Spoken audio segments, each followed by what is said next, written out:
Hey, what is up, everybody? This is your boy AJTRIP, and welcome to the game according to me. This is where we talk about sports and professional wrestling.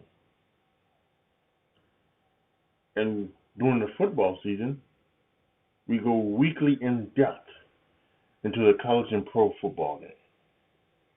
Please, if you've not, if this is your first time listening to this podcast, please make sure you come back.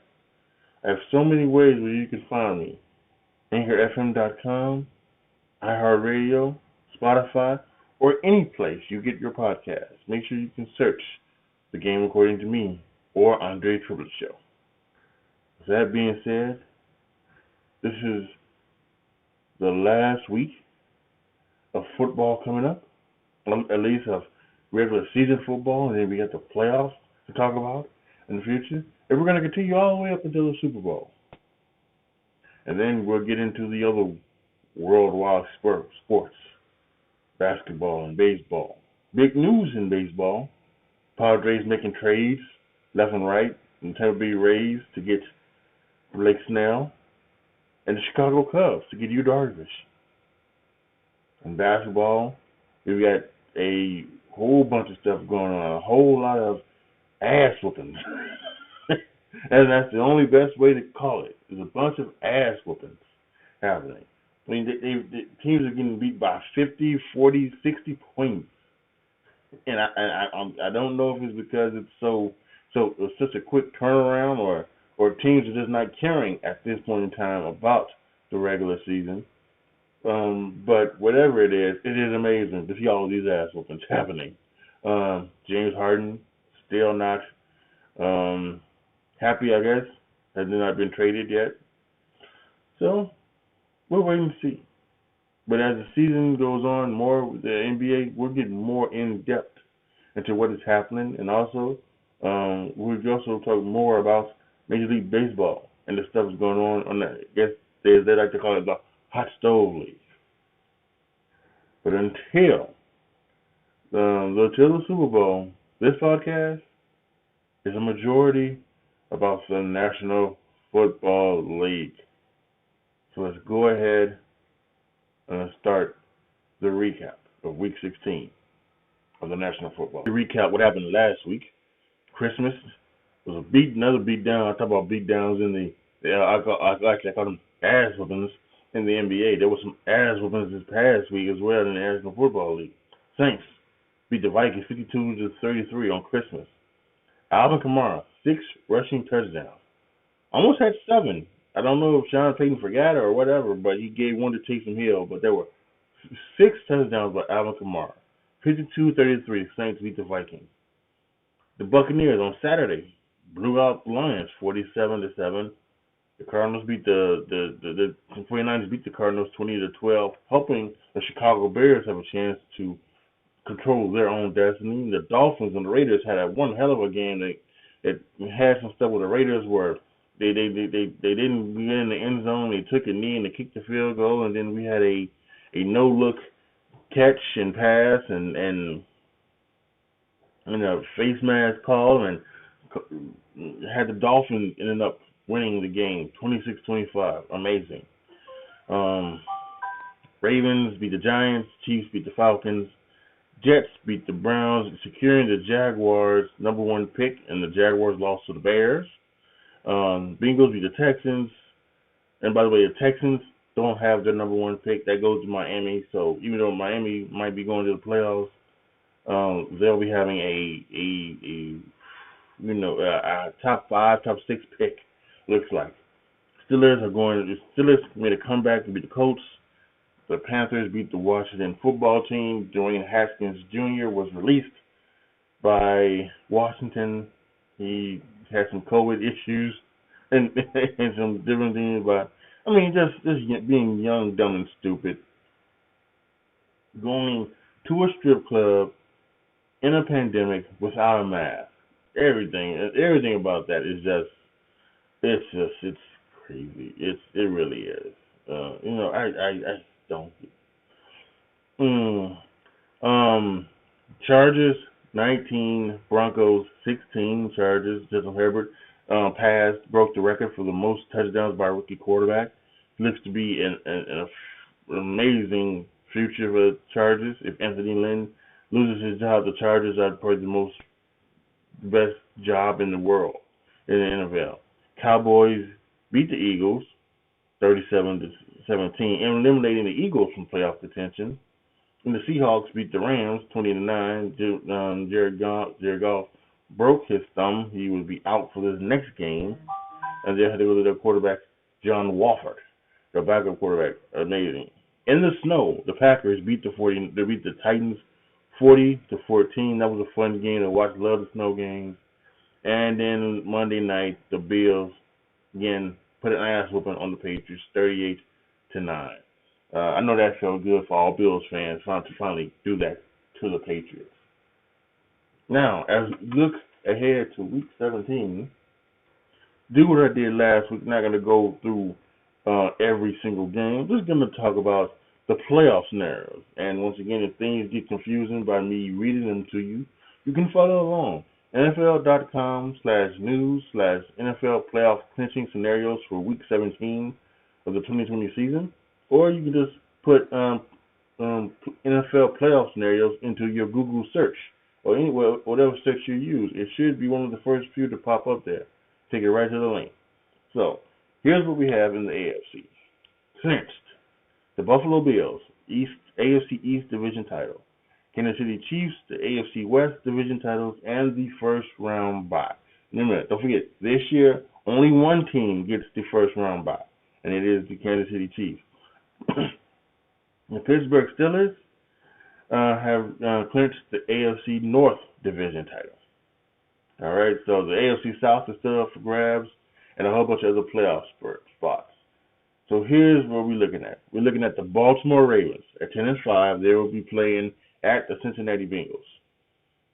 Baltimore can clinch a playoff berth with them winning or Cleveland losing to Pittsburgh or Indianapolis losing to I think it's Houston. I don't know. Baltimore tying and Miami losing, or Baltimore tying with Tennessee losing, Baltimore tying with Cleveland tying, or a Baltimore tie and an Indianapolis tie. Again, like I said, NFL playoff scenarios, search it in your search bar. Just follow along in case you didn't get there. Cleveland, they will be at Pittsburgh. They have to win, and we already know that Mason Rudolph will be playing. Ben Roethlisberger will be getting a rest. So, Cleveland, and hopefully their guys, Cleveland had some COVID issues. They didn't have the kind of Dwayne Haskins COVID issues. They actually had COVID issues.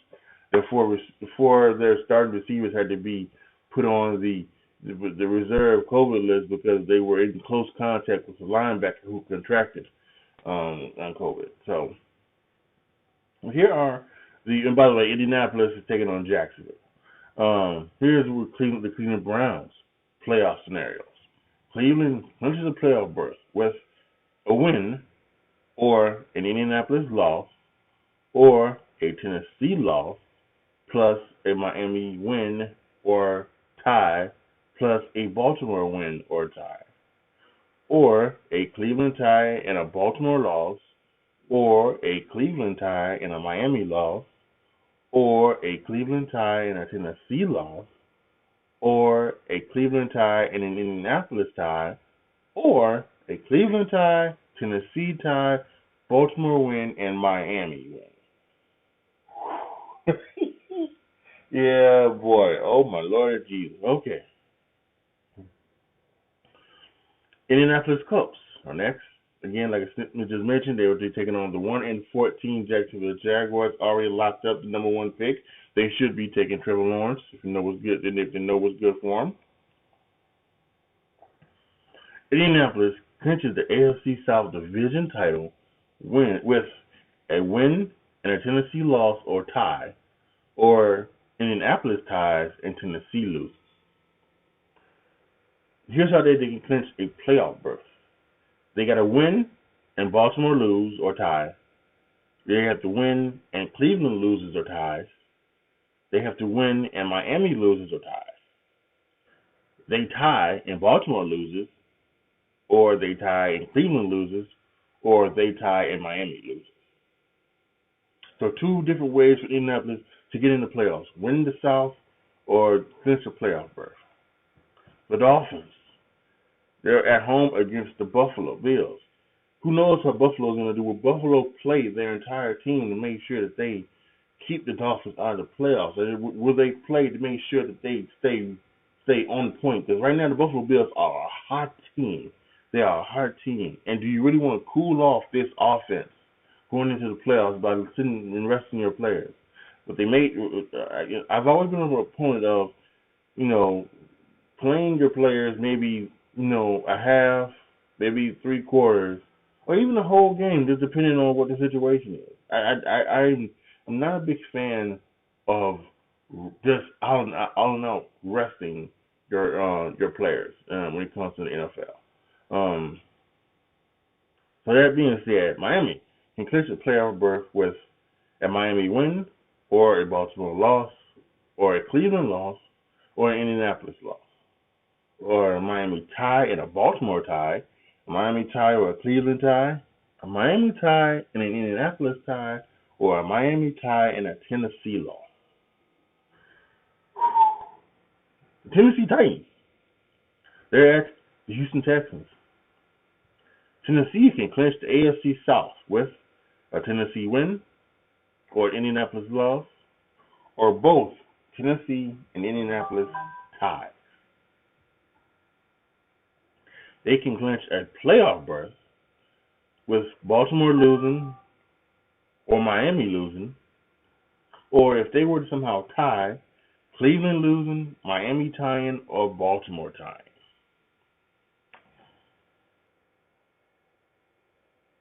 Now to the NFC. Clinched, the Green Bay Packers have clinched the North. New Orleans Saints have clinched the South. You got the Seahawks have clinched the West. And the Tampa Bay Buccaneers, have clinched a playoff berth.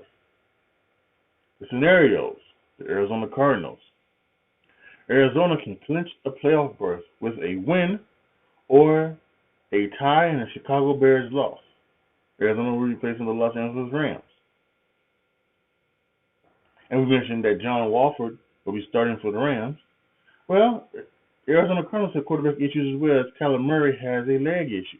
So we'll see if he can start for the Cardinals. The Chicago Bears, on the hot streak of hot streaks, and Mitchell Trubisky doing his damn thing. Let's be honest. But again, as a Bears fan, I don't know if I want him back next year. We've done this with Jay Cutler. There's no reason to do this with him. He's not gonna be good. Anytime you have to change your offense to make the quarterback better, he's not the quarterback for you. They are taking on the Green Bay Packers at home. Green Bay, playing for the number 1 overall seed, will have everything to play for. So, the Chicago Bears will clinch a playoff berth with the win, or an Arizona loss, or both Arizona and Chicago ties. Both Arizona and Chicago Bears are going to be playing in the late window, so that should be very interesting. The Dallas Cowboys playing the New York Giants. Both situations are the same for New York and Dallas.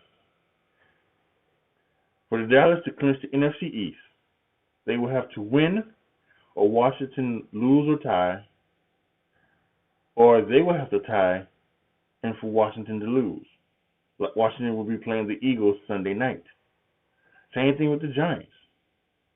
The Giants clinches the NFC East with a win and a Washington loss.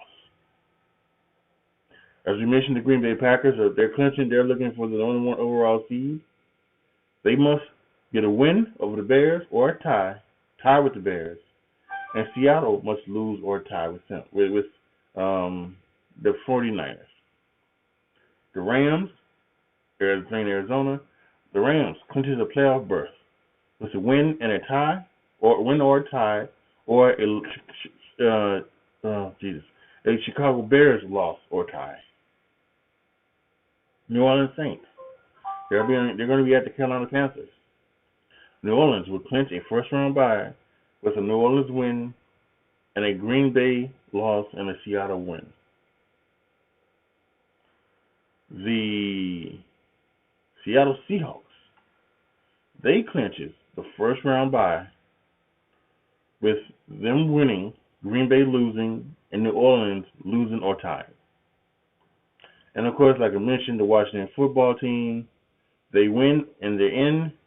Or if they were to somehow tie with the Eagles, Dallas must lose or tie earlier in the year, early in the day. So those are the playoff scenarios for Week 17. This is going to be a fantastic week, and I cannot wait to do this damn thing. I really cannot wait. It's going to be a fun Week 17. And usually Week 17, if you don't have the DirecTV package, you normally get 4 games, 5 games. You get 2 at 12 Central, 2 at 3:25 Central, and then of course the Sunday night game. And I think that's what it's going to be this week. So should be fun. Oh wow, I almost forgot. The college football playoffs is this week. It's coming up as well, isn't it? Yes. Friday, January 1, the 2 games. The Rose Bowl. Number 1, Alabama versus number 4, Notre Dame.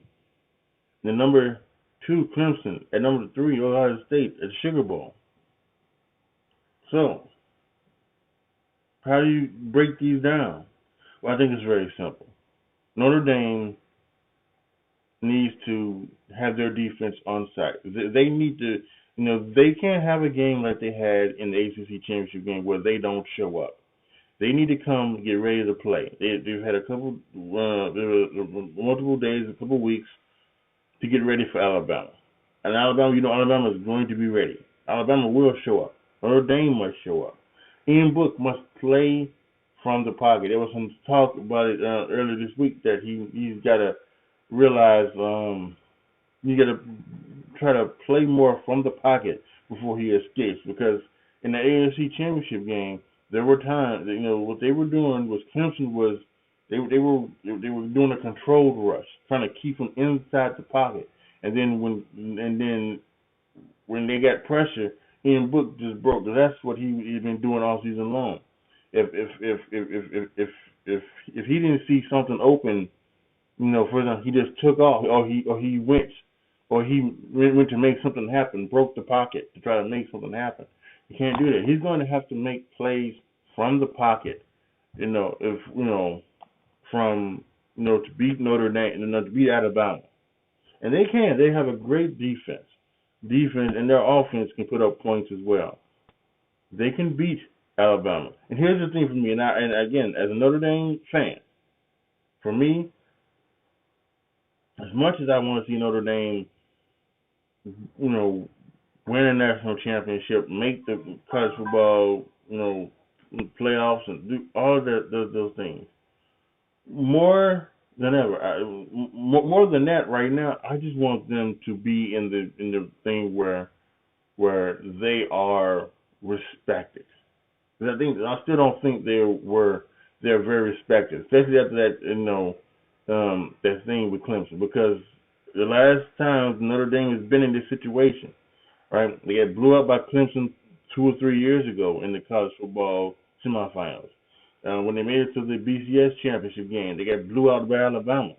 And then of course we had the ACC championship game where they get blew up by Alabama, blew up by Clemson. I want Alabama to be. I want Notre Dame to be respected. And I want them to be, and to be respected. What that means is that it's got to be a close game coming down to the wire, where you have a chance, whether you beat number 1 Alabama, something like this, or you beat one of the other 2 teams and win the damn playoff,